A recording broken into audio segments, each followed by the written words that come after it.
Namaste. Welcome, everyone. Welcome to class. So glad you made it this morning. So finding our comfortable seat, we're going to start with our invocation and then little pranayama and meditation and then move into our asana. Okay, so we're going to be sitting for about 18 minutes. So if you want something for your meditation, a shawl or anything, just grab it now, and so that you don't have to have any movement between now and when we actually sit to meditate. Okay, good. So bringing our hands into the heart, Anjali Mudra, in any comfortable seat that you're in. And you can also find a chair, something that's really comfortable, so that when we do these practices, your body is not yelling at you to get out of the pose. Take your gaze down to the floor or let your eyes close completely. Without changing it, beginning to notice the breath.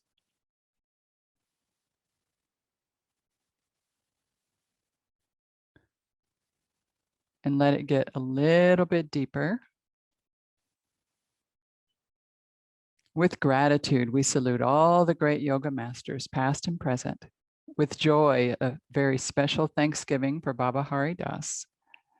With vigor, we dedicate ourselves to self-transforming practice.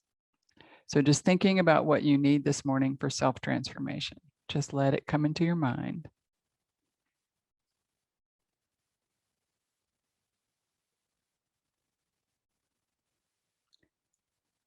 And then let that thought slip down into your heart space. Join me if you can for one resounding Om, exhaling the breath out and inhaling to chant. Om.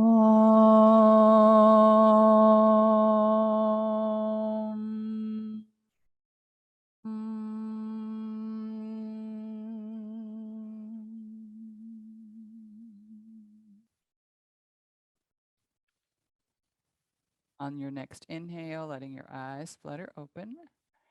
And then just relaxing your hands to your legs for a moment. Straighten your arms. Just let your hands be on your legs and straighten your arms for a moment. And notice your shoulders if they have any tension, and take them down as far as you can, just down. Good. And then flip the palms for a moment and just notice if there's any difference in your shoulders. So palms down or palms up. Usually one is much more comfortable for you. Good. So either way you are, just a little tiny twist over to the left side, just a little tiny one, and back. Don't use your arms or hands to crank. And a little twist over to the right side. It'll be very slight, and back. Good. And then sitting tall, finding the space between each vertebra in the spine, as if you could occupy a little bit of space above your head. And then again, you can let your eyes close or take the gaze to the floor as we begin to watch the breath. Just noticing it in the belly or in the chest.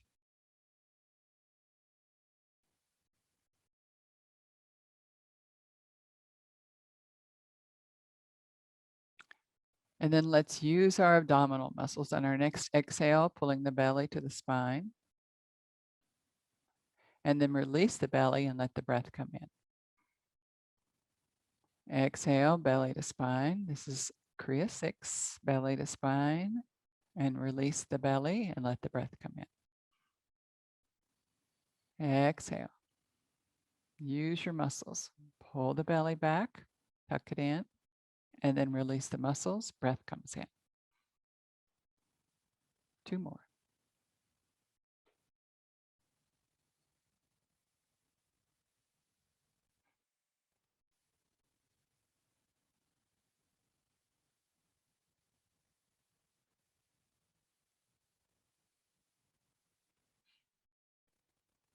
And then on your next exhale, when you get your belly to your spine, just hold it there for a moment. And we're going to bring the breath into the chest in 5 even sips. So we're going to, through the nose, you're going to divide the breath. You're going to feel it move into the chest, starting low in the chest and slowly filling the chest with each sip of breath until you've taken 5 breaths, filled it up, and then exhale it out the mouth. So we're going to inhale chest breath through the nose, and then exhale through the mouth. Okay, let's do that. We're going to do it. Exhale the breath all the way out, belly to spine, and then keep your belly placed where it is. And then divide the inhale into 5 equal parts.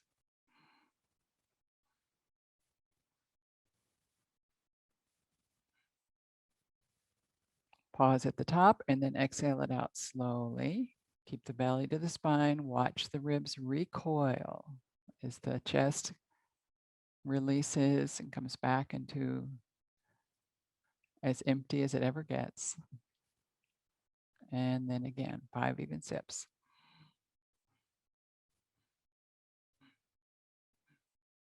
And exhale out the mouth. Just let it go. Nice and slow.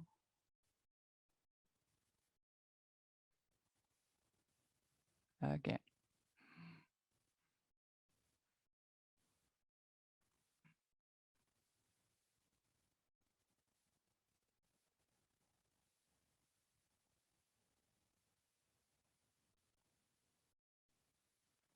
Hold the belly in. 2 more.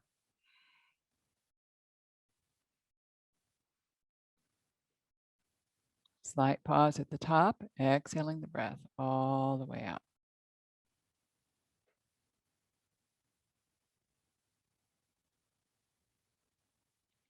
Last one.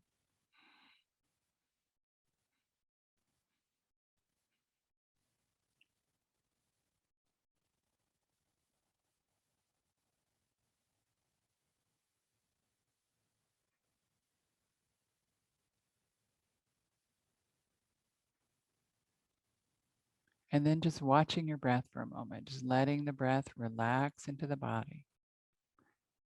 Being as natural, no control, no pranayam, no control of the pran, no regulation.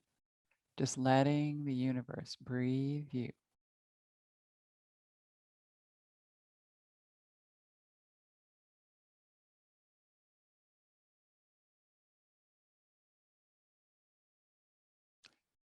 We're going to move right back into the first one we did, which is our abdominal breath. Exhaling the breath out.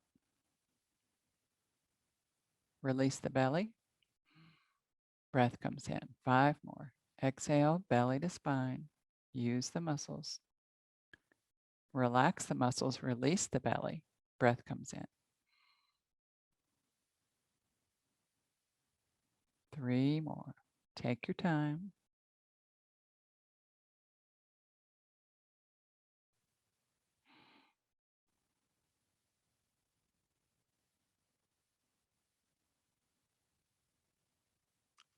Feel the lungs slowly deflate as you pull the belly to the spine.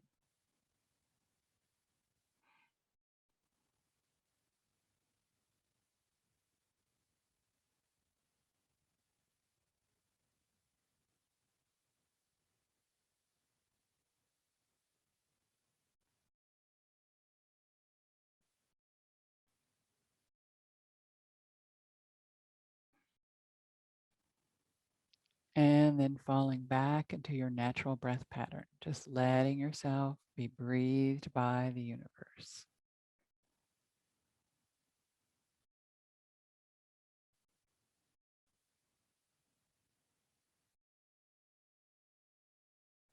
Letting your eyes close or taking your gaze to the floor. And just noticing your own breath, no changing, just noticing it.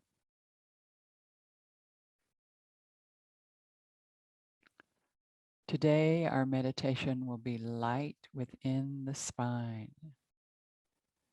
So for just a moment, imagine a column of light that contains all of the curves of your spine.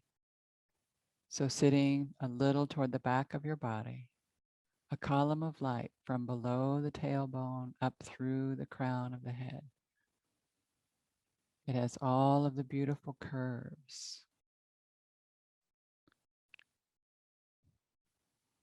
Just letting your mind envision this beautiful column of light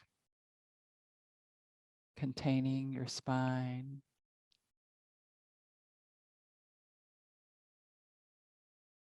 And then letting the column of light grow a little until it encompasses your whole body, sitting within a column of light.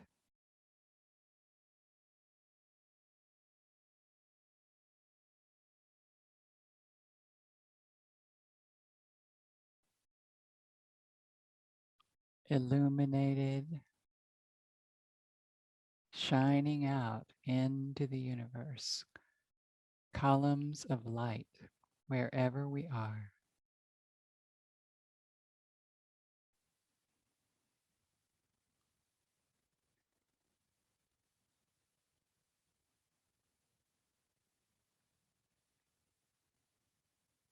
If the mind starts to wander, bring it back gently to the visualization of the column of light.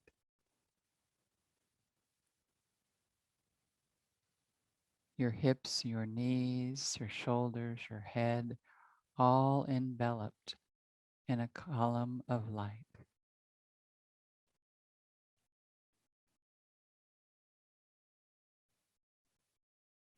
Breath is soft and shallow and completely uncontrolled.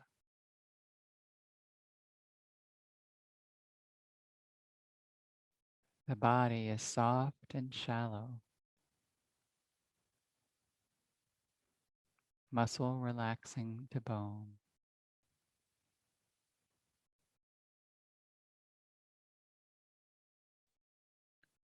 Surrendering the body to the column of light.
If the mind has wandered, bring it back gently to the column of light.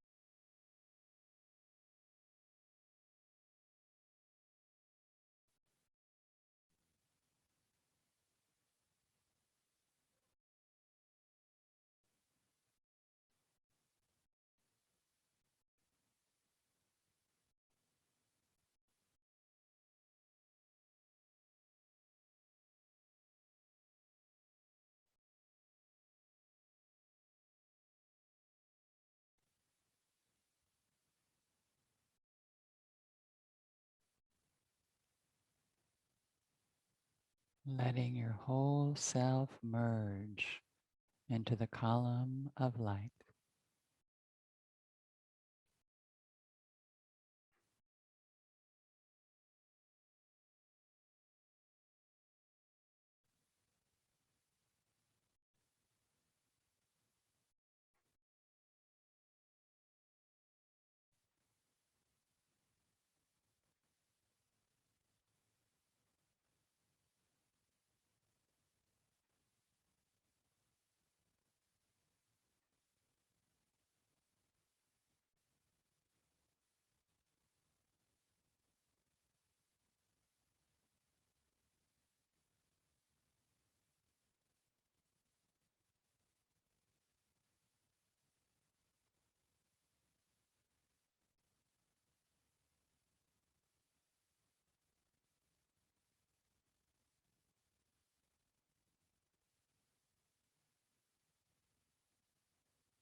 The column of light is beginning to reduce in size. Slowly imagine it coming back to the column of light surrounding your spine.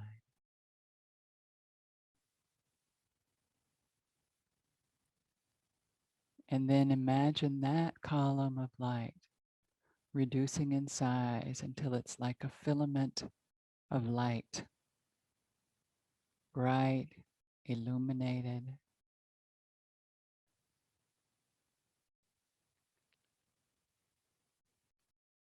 And then letting that filament of light dissolve.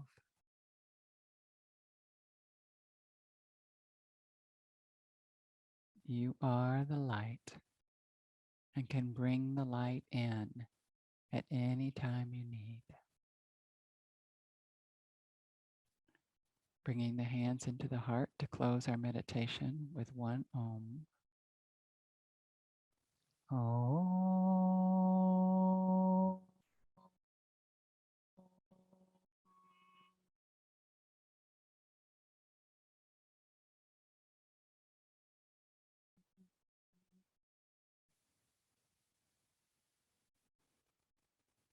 And then let your breath just come back into the body and relax your hands down to your legs. So just touching your legs for a moment, just kind of stroking the quads, wake them up.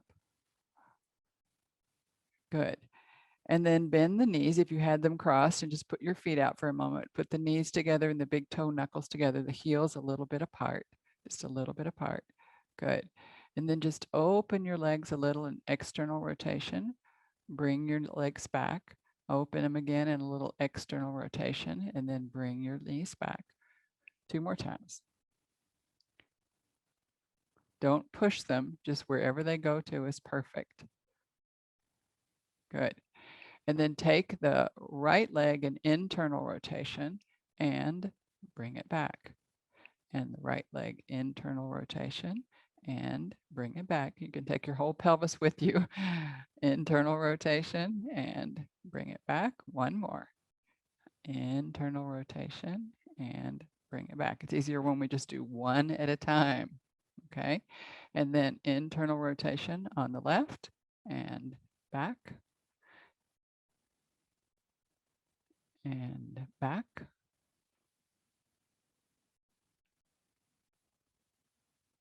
And last one. Good. And then just stretch your feet out for a moment into Dandasana. You can still keep some space underneath your knees, but just legs are stretched out, arms up overhead. Okay, palms to touch for a moment. And then let's take the arms out to the side. So this is our external rotation with our palms facing up. And then let's roll the shoulders forward and into internal rotation. Just your hands back as if you were going to leap off of something, right? And then back into external rotation and then into internal rotation.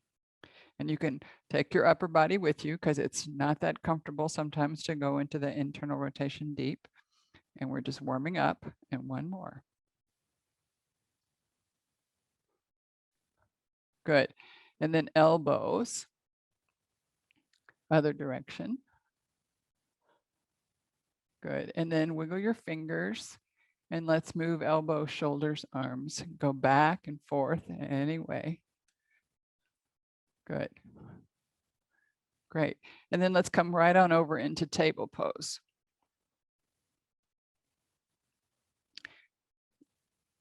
So taking the time to set yourself up with your knees underneath your hips and your wrist underneath your shoulders.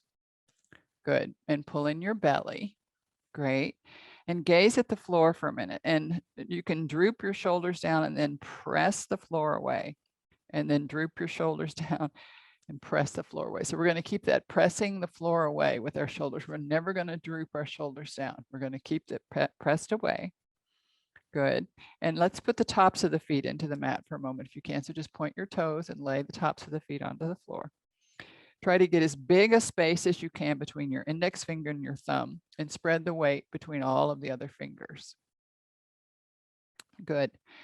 And then from this pose with a very strong hip girdle and a strong shoulder girdle, we're going to move the spine as if we were holding a hammock and stretching it up and then coming back, but our hammock sides are not moving. So our shoulders and our hips are staying stable while we move the spine in flexion and extension on either side of the shoulders and the hips.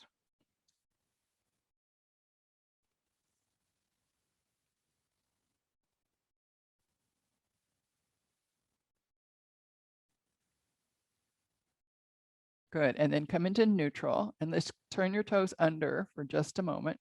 Just turn the toes under. Reach back, straighten the leg, lift it up a little. Good, and then take the heel towards your hip, just the heel towards your hip. Good, and then reach back and release the foot. Keep the toes curled under for this little bit. Reach the right leg back. Good, toes are curled under.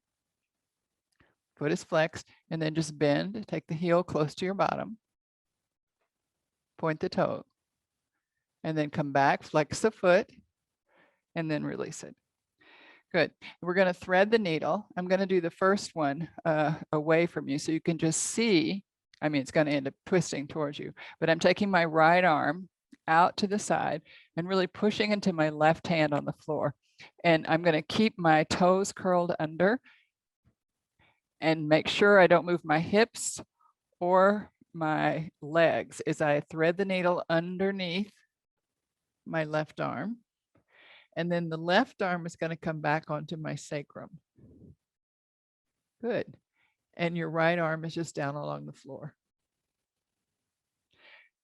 So you can always bend your right elbow and prop up your left arm a little if you'd like. You can just bend.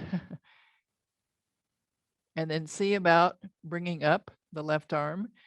And so that's external rotation. The thumb is headed down toward you. Good. And then release the hand back to the sacrum. If you took your right arm up, put it back. And then place the hand somewhere in front of your face, the left hand. Stack the elbow on top so you have joint on top of joint. And then press up and reopen to the right side. And then come back. Good, and just reestablish. Great. Okay, thread the needle to the other side. So open up, press into the hand on the floor and lift and open. Keep your feet and your hips even. This is the key, keeping the feet and the hips even so we're not taking any of the twist in our low back, only in our thoracic spine. And then slowly thread the needle, resting on your head. And then taking your right arm to your sacrum. And you can bend the left elbow if you want and hold on to the shoulder or not. You don't have to do that, just if it feels comfortable. It depends some on the length of your arm, if it feels comfortable or not, where your elbow falls. And then you can lift the right arm up to the ceiling. And then put the right hand, go ahead and let go of your shoulder if you had it. And then put the right hand on the floor, stack the elbow on top of the wrist. So you've got joint on joint before you press up and open all the way out. Good. And then come back into neutral. Roll your toes out and press into the tops of the feet. We're going to take our hips back toward the feet. We're not going to take our body upright yet, so we're not going to add that extra weight. Just reach forward with your hands. And then come up just to neutral. And then take your hips back to your heels, a little bit of weight into your heels from your sit bones. And then back one more time. Good. Don't go beyond your wrist. Don't go beyond.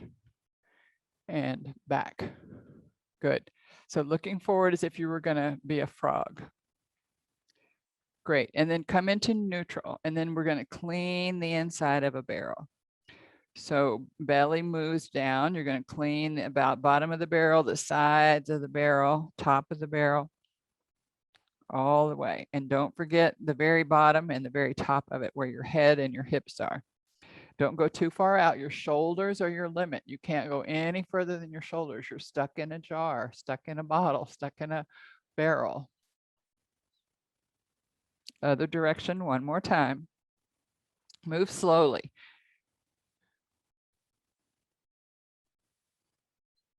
Good, and then come into neutral and pull your belly to your spine. Press the floor away.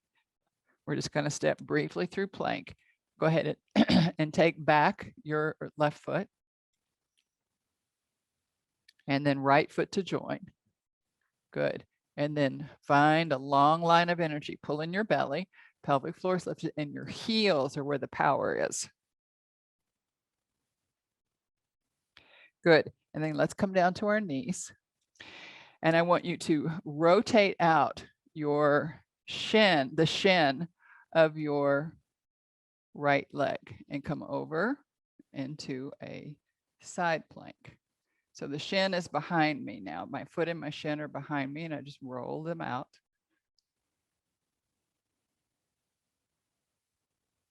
Good. Cartwheel the arm, bring the shin back into space. Good.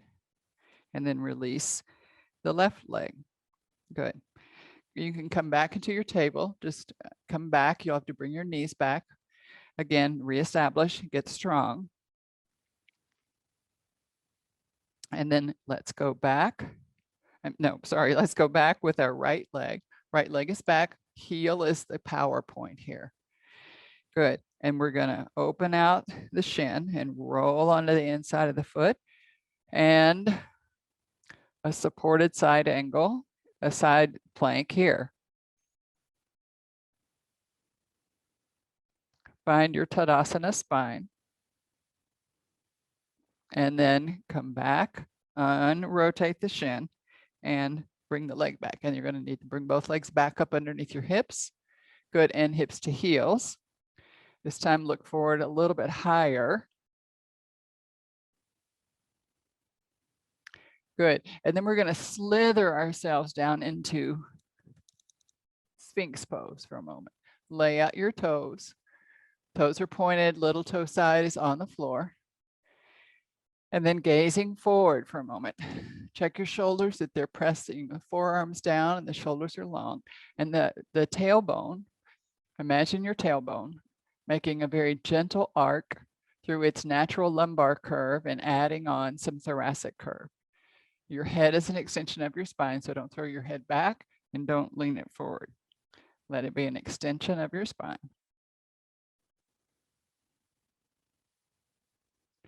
Wrist and elbows are parallel to the short end of your mat. Good. And then curious Sphinx for a moment. So push the tops of the feet into the floor, quadriceps engaged. So pull the muscle to the bone. The knees will generally lift. And then I want you to look out over your left shoulder. Look back to your left heel. Pull in the belly. Breathe. And then on your next exhale, come back to neutral. Good. Take an inhale and breathe. And then our curious Sphinx to the other side. Belly is in, feet are engaged, legs are engaged, knees have generally lifted. Look back at your right foot. Breathe naturally. It's in the chest because your belly is engaged and on the floor.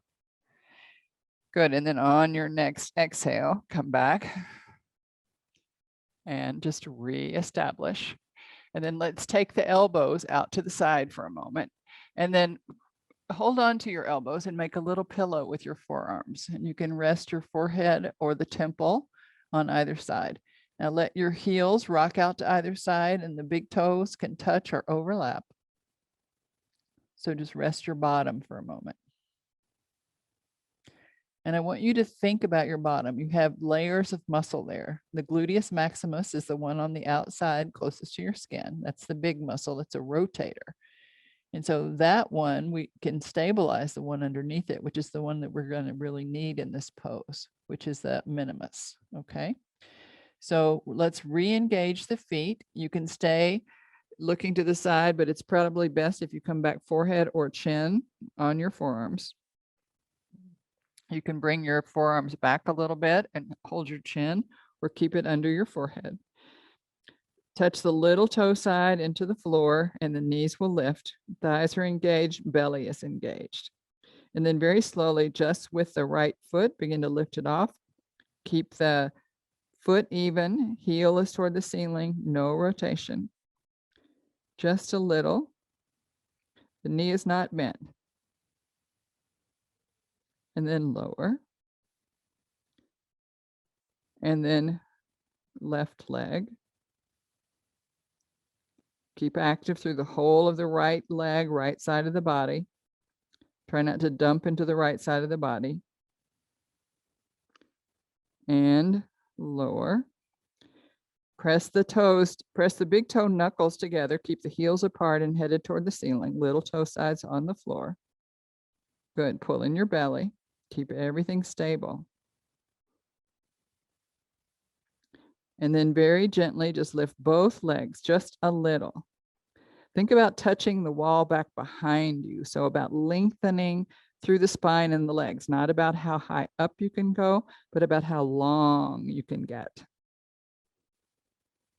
And on your next exhale, lower.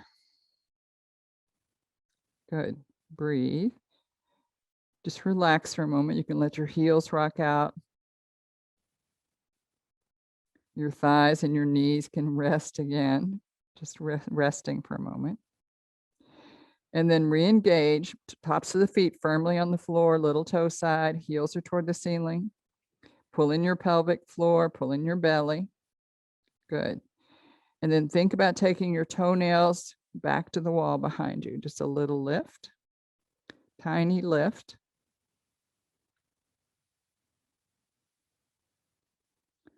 Breathe. Don't forget your breath and don't hold it. And then relax.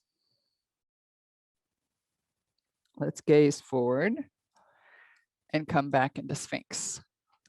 So elbows again underneath your shoulders. Press into the floor with the forearms. Good. Legs are on the floor. Great. And then relax your bottom for a moment. Let your heels literally rock out a lot to the side, big toes toward the middle of the mat. Pull in your belly. So your legs are soft, but your belly's engaged. Your bottom is soft, but your belly's engaged.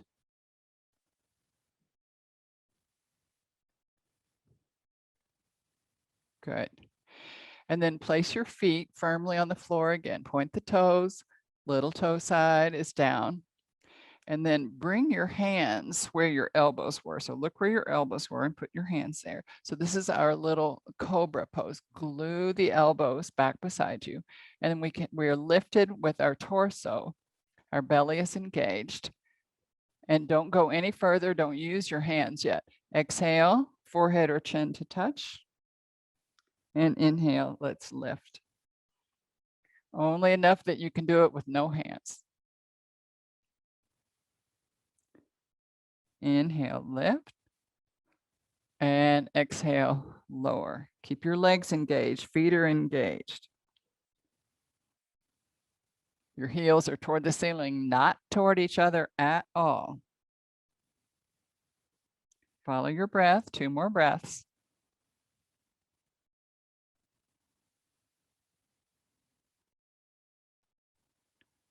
And then let's come up and stay up. Just stay up for a breath or 2. And then take your hands back behind you. So now you're in half alligator, Ardha Makarasan. And then lift your legs that tiny bit, just a tiny bit. So we're a very slight arc to the whole body. Reach your hands and your feet back toward the wall behind you. And then relax and melt into the floor. Face to one side. Surrender completely.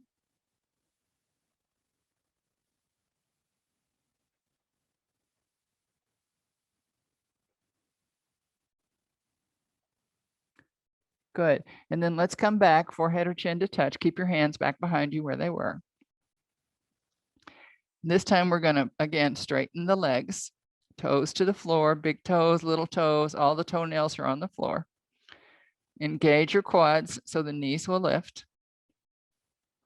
And then begin to peel off forehead, shoulders, arms, reach back. And then gently just add the legs as if the fingers and the hands and the toes were reaching back to the wall behind you. Just reach back. Breathe. And then slowly release and turn your head to the other side and rest. Heels can go out to either side. Melt your belly into the floor.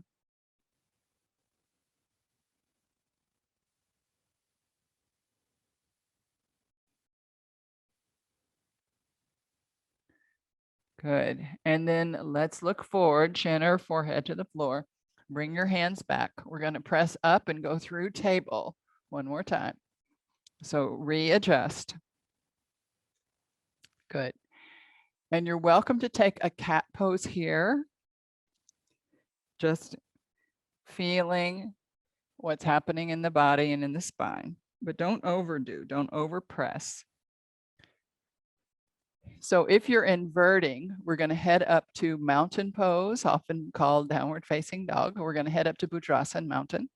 And if you're not inverting, I'd like you to stay in table for a moment, or you can go back into plank with long legs, or extended plank or half plank with your knees on the floor, but your knees are not up here, right? They're now far back. So either place. And the rest of us are piking our hips up toward the ceiling and headed to mountain. Really spread those fingers wide. Make sure you have space between your index finger and your thumb. And think about the eye of the elbow rolling in so that you could go down onto your forearms at any point in time.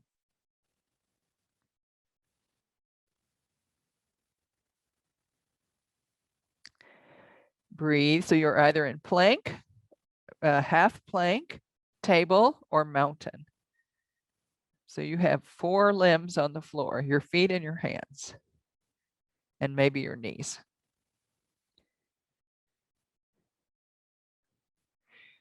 Good. And then let's all come forward for a minute in plank. So if you're in table, just step back and come into plank for just a moment. Don't droop into plank. Keep everything engaged. Good. Belly is in. And then let's walk ourselves up slowly to standing. Okay. Good. Just finding yourself in a nice, comfortable Tadasana. Okay. So Tadasana, just finding yourself with your feet hip width apart, at least a thumb, a fist, at least a fist between your knuckles of your feet, maybe a tiny bit more. But remember, the outside of our hips is not our hip socket. Our hip socket is here. Okay. Where the femur actually sits into the acetabulum. Great. So just finding this Tadasana for a moment. It's often called Samastiti pose because we're balancing front to back and side to side. So equally balanced. Maybe lift your toes for a moment, engage your arches, lift through the quadriceps so the knees can stay gently bent and the quads lift. Touch your quads, make sure they're engaged, and then drop your toes down. Back and your bottom is engaged. Good. Belly is engaged. Good. So we're not in a standing Shavasana right now. We're in Tadasana, which are active pose. Our shoulders, our shoulder blades are out to the side, receiving the heads of the humerus. And our back is broad.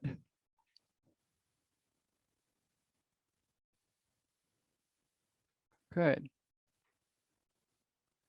We're going to do just a little balance pose here. We're going to do eagle. So get nice and soft for a moment, as if we were going to do some Tai Chi, just nice and soft. Good. And then peel up your left heel, and you can take it over. You're welcome to wrap, or you're welcome to kickstand, which is what I'm going to do. My hips are staked in. They are so comfortable. Belly is in, and then sink down a little. Good. We have our right arm on the bottom. So your right arm stays on the bottom. Reach over to the left. Left arm reach over to the right. Reach as far as you can and then flip the backs of the arms toward one another. And you can wrap the hands or just keep them back to back. Look past your hands. Sink down a little bit. Try to keep your elbows somewhere at shoulder height.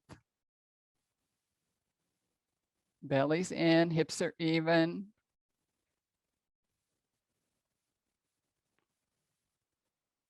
And then on our next inhale, we're going to release it and get big. Walk it out. Good. And then relax again. Good. And peel up the right heel. And then cross it over and either wrap it, but keep your hips to the front, or kickstand it, whichever you'd like. Good. Hips are even. Hips stay even, as if you had corn cobs, those little yellow corn cobs just staked into your hips. Good. Arms out. And left arm under, right arm on top. Reach, reach, reach to the opposite side. Backs of the arms, elbows up. Wrap the hands or not, and then sink down a little bit more.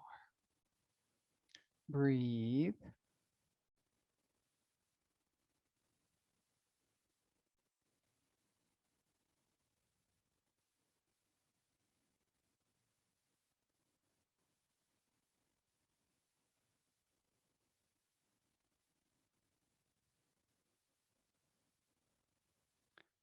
Good. And then we're going to take an exhale and get big. And then come back. And this time, a standing Shavasana. So get your bones situated and then relax muscle to bone. Soft arms, soft hands, soft pelvic floor, shoulders, jaw. Just let your muscles melt to the bone.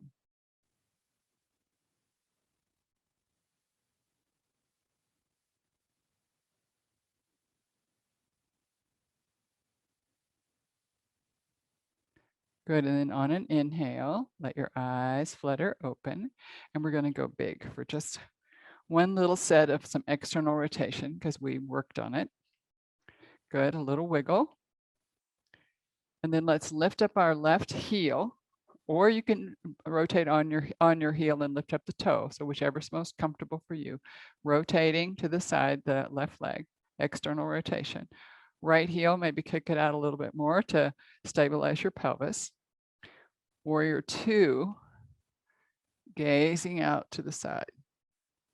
Reach back a little bit with your right arm. Spine is upright.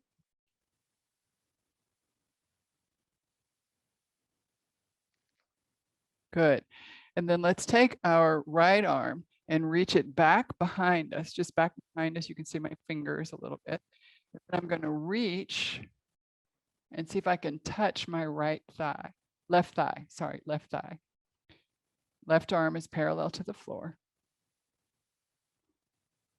It has the makings of triangle here, but if my chest is open because I'm trying to reach around and touch my left thigh. Reach as far as you can. Doesn't matter if you get all the way there or not. Good. And then release the left arm like a pendulum and stack the right arm as high as it'll go. Triangle. And then bend the knee and find your side angle. Good. And you don't have to press into that arm at all. You can even have a little more effort and raise it up. And then let's go to warrior two. Upright spine. Then release the arms, straighten the leg, and unrotate. Good. Going to go ahead and take my left heel out a little bit more than feels. Oh, and now when I take this and externally rotate my right leg, that feels great. Spine is upright, so I have to have the pelvic basket upright, out of which the spine can grow. Right, so no dumping forward, no uneven pelvic basket with the spine upright. Pelvic basket upright and the spine upright. We're going to bend the knee and look for our warrior two. So gazing out over your fingertips. Maybe lift the toes of both feet. Gauge the arches. Spread the weight, distribute it throughout the foot on both sides. Belly's in, pelvic floor is lifted.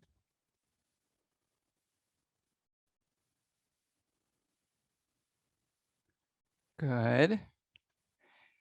And then look forward again. So we're going to start by, no, let's keep the leg bent initially. Let's take our left arm and reach around. Just reach, reach, reach. Try to hold on for a minute to your thigh, your right thigh, and then straighten the leg. And the right arm parallel to the floor. Heart is really open, chest is open. Both sides are very long. Good. And then just release the right arm and the left arm up to the ceiling. Reach away from both arms as much as you can. Beautiful. Excellent. And then let's bend the knee into our side angle. So now we can tuck in the arm and get a diagonal line from the crown of our head back to that heel. And this arm, you're not dumping into it. Wherever you have it, you can hold it there, but you're not dumping in. And then let's come back with an upright spine and pelvis to warrior two. Breathe, check in with your breath. And then let's straighten the legs, bring the arms back up overhead, unrotate, bring the hands into the heart, and then head over to four-legged ghost pose. So we're going to look forward. If you want to go all the way over and take it as a half inversion, feel free. Otherwise, we're just looking forward for a moment. Belly's in, pelvic floor is lifted. Good. And then we're going to heel, toe, heel, toe, heel, toe, heel, toe, until you get comfortable enough for a squat. So whatever squat you got, you can always grab a block and put it underneath your sit bones and sit on it. Otherwise, you're just in a squat and your elbows are inside your knees and your feet are in the exact same direction. Second toe and knee, second toe and knee.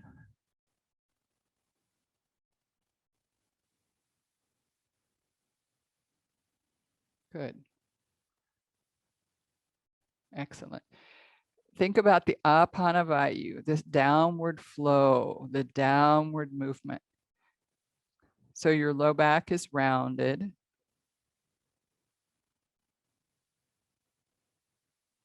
And then slowly, just bring your hands back behind you and have a little seat on the floor. Good. Extend out both legs again into Tadasana, heels apart, big toe knuckles to touch. Good. And you're up on top of the sit bones. So sometimes you need to move the flesh back behind you to make sure you're up on top of your sit bones. If you have any tight back issues, we did a lot of good back bending. Bend your knees, get them out of the equation, get those tight hamstrings out of the equation completely. Just bend your knees. You can put a block under there because I want you up on your sit bones. So however much you need to bend those knees. Let's take the arms up. Good. And then lots of space between your ears and your shoulders. So your arms are up, but they're not up. The shoulders are not up. The arms are up and the shoulders are down. And then let's keep the hands facing one another. So an external rotation as we open. Good. And then let's flip the palms from the shoulders into internal rotation and just take your hands back behind you and make hold onto your elbows or reverse namaskar. Reverse prayer.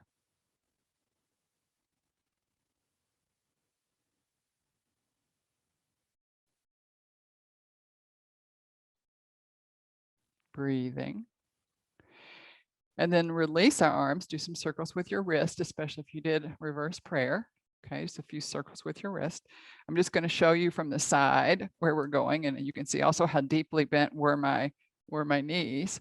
So now we're going to put our hands back behind us, and the fingers can face forward or back. I like mine forward best, but some can even like to the side. So whatever's more comfortable on your shoulder girdle. All we're going to do is put our feet on the floor. So wherever you can get your feet. So not as only as far as you can get your feet. So if you can get your feet, you can push them out. If you can keep them on the floor all the way to there, keep them to there. Because when you press up, you want your knees over your ankles.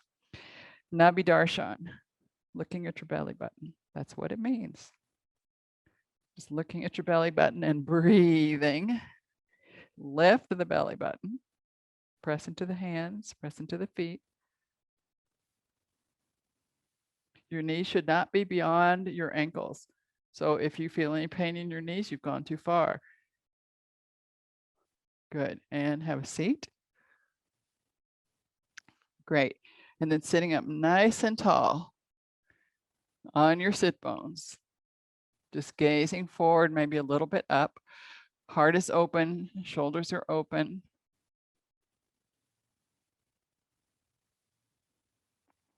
Good. And then our last pose before our inversion is boat. So these beautiful legs can extend, hands can be behind the legs, they can be in front, they can be up, legs can be straight, or the legs can be bent, wherever you want to be.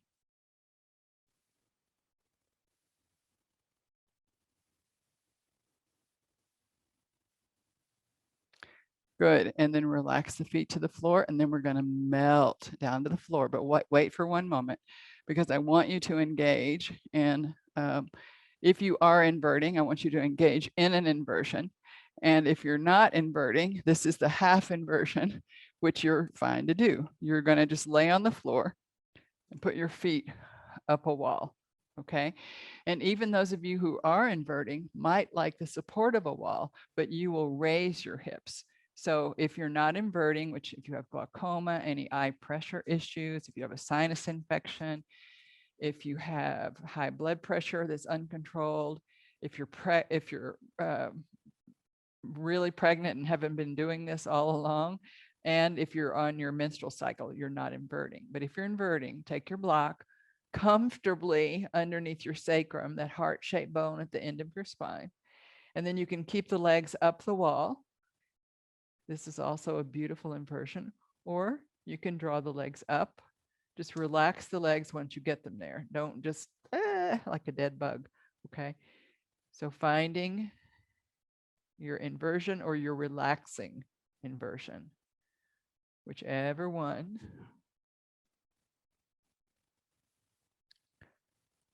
For the inversion to have any effect, we're going to be here for almost 2 minutes. So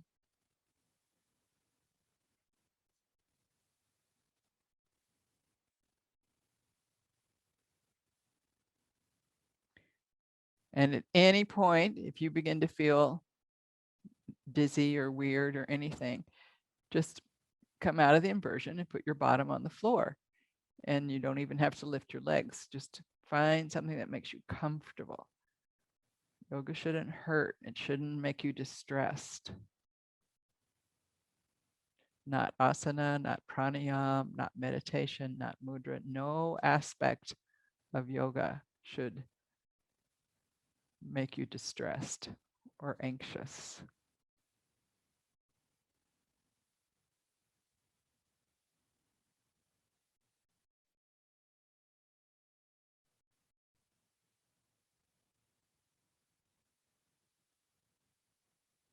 Make sure you have space in your neck. You can look a little bit at the wall behind you, get a little more room behind your occipital bone on your head.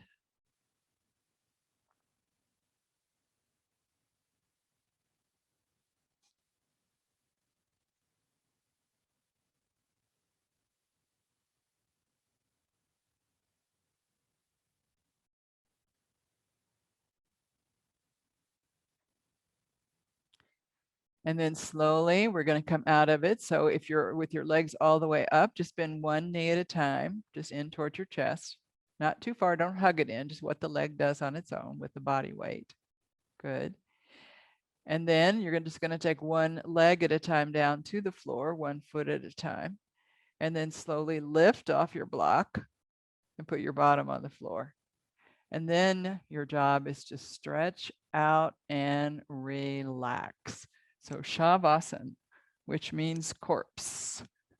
So looking for as comfortable a corpse pose as you can manage. So maybe occupying a little bit beyond your mat, like a starfish, just have your hands below your heart.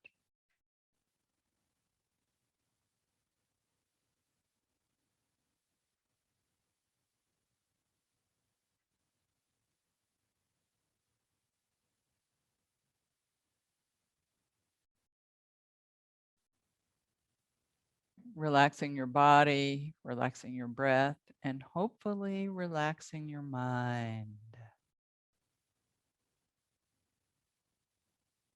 Nourishing and nurturing yourself. Nourishing and nurturing.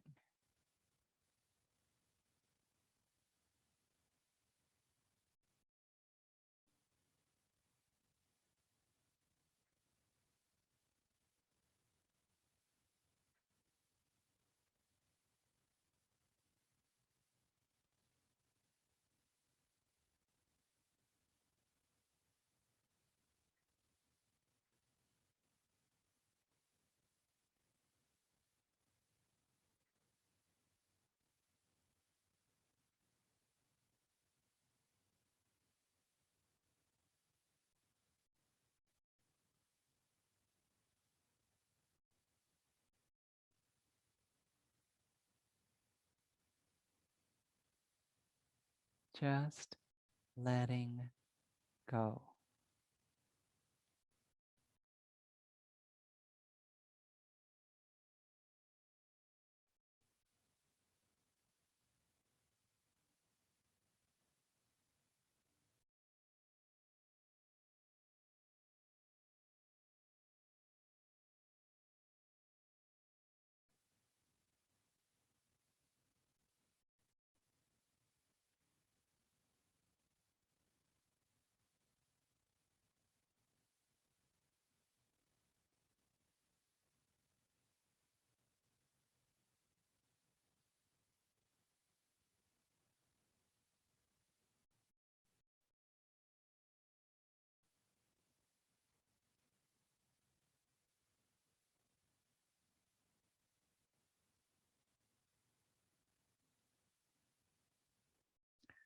Slowly and gently bringing your awareness into your breath, finding it in the belly or the chest.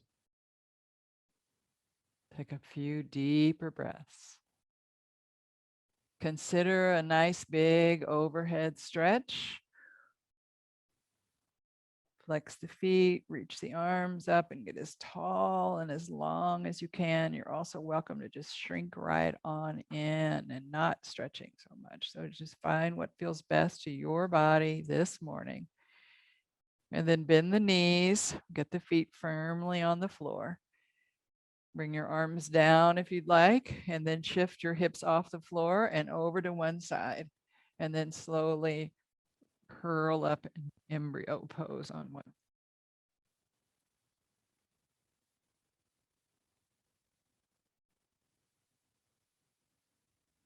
Corpse pose, leaving behind anything that no longer serves us. Embryo pose, lots of new possibilities. Let's begin. Press the floor away, spiral up, come up to a comfortable seat.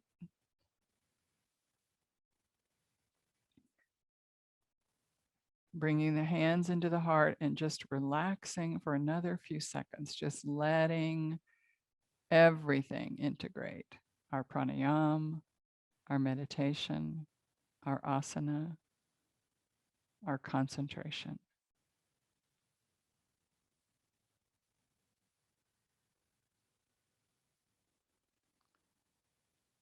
Any merit we may have earned this morning in our diligent practice of yoga, we lift it up to the welfare of all sentient beings. So remembering your intention, whatever it was this morning, Let it slip from your mind down into your heart space, and symbolically from your heart space into the palms of your hands, and then lift that intention up and let it go off into the universe. Bring your hands back into the heart. Hari Om Tat Sat. Namaste.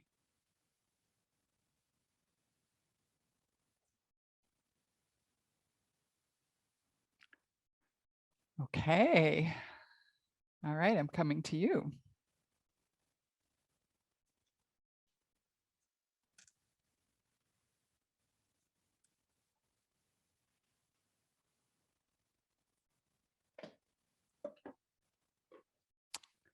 There's Cam. I didn't know if he was going to make it to class this morning. All right, let me fix it where you can chat.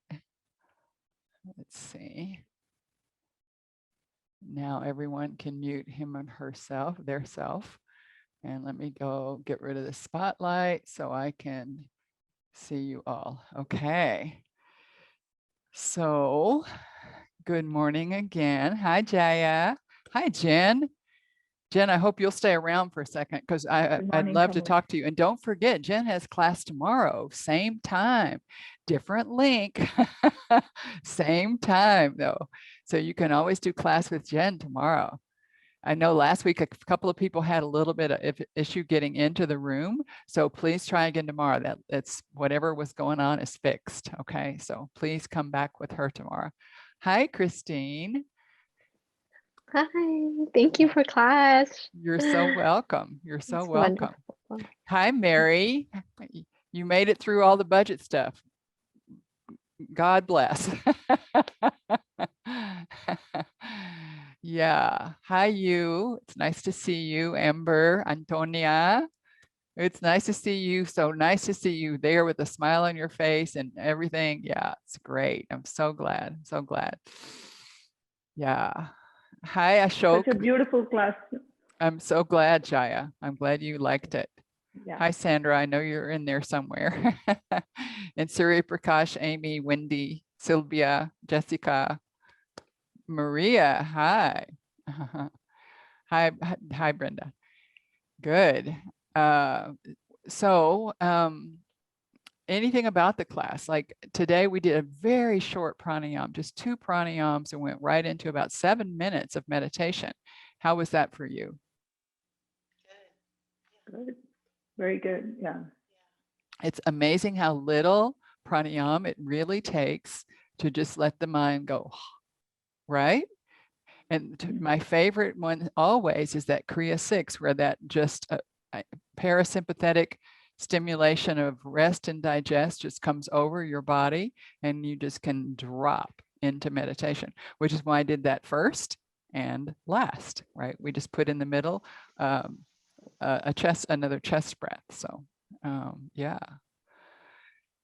And how were you with your column of light? Could you visualize yourself? Good, good. I wanted you to be light beings. I was envisioning all of you, wherever you are. I was just seeing in the universe these big columns of light sitting on yoga mats all over everywhere. It was great. And I was also envisioning that there were other teachers all over everywhere doing the same thing at the same moment, so that it looked like if you had a globe from out in space, if you had that new space capsule and they could look back, all they would see are these beautiful yoginis and yogis, columns of light in meditation this morning. So I had it beyond. Yeah, it's great. It's great. And then the asana practice at the beginning, we did a lot of warming up with our backs because, you know, if you don't work on your back, it never gets better. So how are your backs now? Good, good, good. I tried to go to it really carefully and mindfully, but it's so important that for those of us that have low back issues to use back bending to get us out of those bad habits, right? It's that proper use of learning when to contract properly and that the belly has to stay engaged, which also means that the breath has to be in the chest and not up here in the chest, but down here in the chest, in our ribs, right? In our lower ribs. So it's really what we would call a diaphragmatic breath, but we're not letting the diaphragm flatten out and move into our belly. So it, you know, the belly is really still and the chest is expanding while we're doing those asanas. So it's really good for our low back. And how could you feel the difference when I would remind you to have your heels toward the ceiling and not let them come in toward one another? A lot of us find, thanks Jayaji, a lot of us find that we had some external rotation on our legs and didn't know it. You know, if you have your heels rocked in for any of your back bending poses when you're prone, if you have your heels rocked in, that means you're approaching them with external rotation, which is compressing your low back.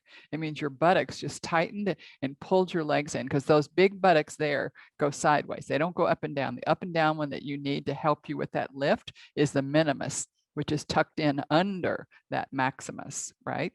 So when you get there, you kind of want to just to yourself say, I don't need the big butt muscle. I need the little one that's right underneath it.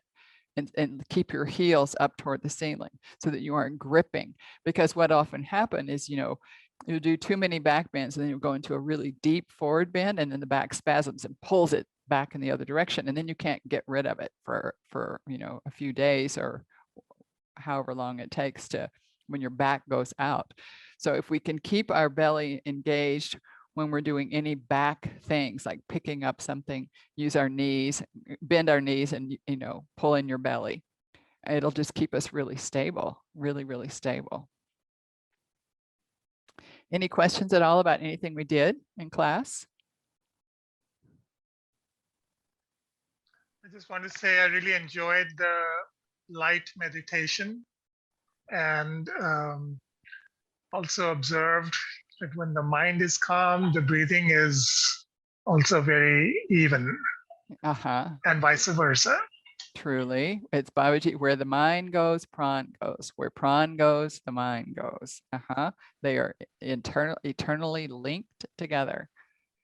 The agitation of the prana in the body, it will also bring agitation of the mind. The calmness of the mind will bring calmness to the breath, and vice versa. So if we calm the breath, we'll calm the mind. Yeah. Thanks, Ashok. Thanks for pointing that out too, and helping us remember that we can use the mind to control the breath, or we can use the breath to control the mind. Beautiful. Yes, you. I had two observations. One is, I think we did a round of cat and cow earlier in asana, and then we did a few other asana, and then did cat and cow again. In the second one, I feel, wow, it's so smooth. Good. Excellent. Yeah, Excellent. so the contract, and it's very obvious. Wow, it's like moving like silk in the second part, not in the first part.